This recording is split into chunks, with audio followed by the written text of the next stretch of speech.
నిరీక్షిస్తున్నావా? పశ్చాత్తాపడుతున్నావా? అవునన్న వారు ప్రభువుకు మీ హస్తాన్ని చూపిస్తారా? మహాపరిశుద్ధుడు అయిన ప్రేమ కలిగిన తండ్రి, దావీదు జీవితంలో ఎన్నడూ ఎప్పుడు మేము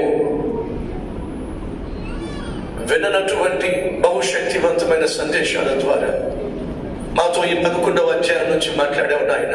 ఎన్నెన్ని లోతైనటువంటి నిగూఢమైనటువంటి సత్యాలు, మా హృదయాలను సరిచేసేటటువంటి సందేశాలు గడిచిన 2 నెలలుగా ఘంటాపదంగా మాకు అనుగ్రహించాలి. వందనాలయ్యా.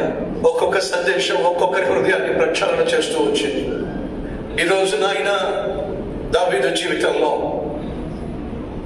చేసిన తప్పులను బట్టి తను కన్నీళ్లు కార్చన పశ్చాత్తాప పడలా, ప్రతిఫలంగా ఇక జీవితాంతం ఏడవబోతున్నాడు.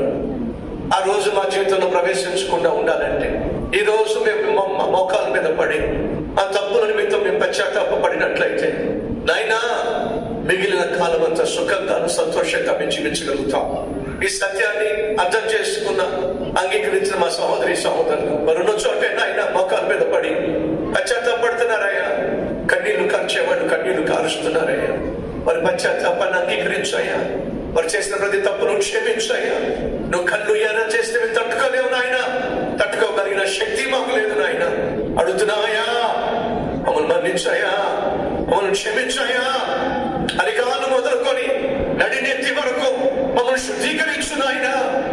అయ్యా, నీ పట్ల భయము భక్తి మన నరాల్లో పుట్టించు నాయన.